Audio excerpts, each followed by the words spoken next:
Yo! Para sa mga tatay, hindi sumuko sa paglayo. Para sa mga anak, ito para sa inyo. Dating kalsada, lalamove ang biyahe, init at ulan. Tiniis ko bawat araw at gabi, walang diploma pero matalim ang isip. Diskarte ang puhunan, pangarap ang kapit. Hindi perpekto ang simula ng kwento, pero sa bawat padala may dasal na kasama. Konting tiis pa, laging nasa dibdib, hanggang may pagkakataong magbago ang agos lumipad ng bansa. Iniwan ng tahanan, pusong mabigat pero kailangan lumaban. Sa Europa ako napadpad, malayong bayan. Hungaria ang naging pugad ng pangarap. Luha sa katahimikan, di pwedeng pumigil. Kahit mag-isa, pamilya ang dahilan. Hindi biro ang sakripisyo sa bawat araw, pero para sa anak ko, tuloy ang laban ko. Bosok ko, di ako urong. Bosok ko, para sa anak ko. Bosok ko, kahit malayo.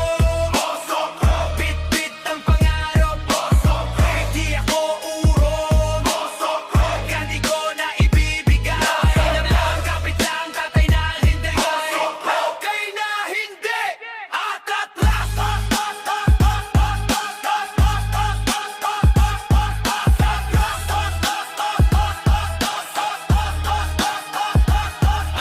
Grabe sa lamig, iniisip ang yakap. Tawag sa telepono, luha ang pumapatak. Dati rider sa kalsada, ngayon manggagawa. Pero pareho pa rin ang puso para sa pamilya. Hindi madali ang buhay na malayo sa tahanan. Kaarawan, Pasko, wala sa hapagkainan. Pero sa bawat sakripisyo may dahilan para sa kinabukasan. Di ko naranasan. Kahit pagod na katawan, tuloy ang pagkilos. Bawat patak ng pawis may pangalang nakaukit. Hindi lang para sa sarili ang ipinaglalaban, kundi para sa mga matang may dal na tinitingnan. Kung akala nila sumuko na ako, nagkakamali sila. Mas tumitibay pa, dugo at pawis ang kabayaran ng ginhawa. Pero sa dulong itinanganak ang sukli sa lahat.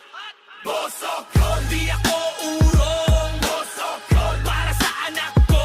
Bosok ko, kahit malayo. Bosok ko, bit-bit ang pangarap. Bosok ko, hindi ako uwi. Bosok ko, hanggang di ko na ibibigay. Kapit lang, tagay lang. Patay na hindi aatras.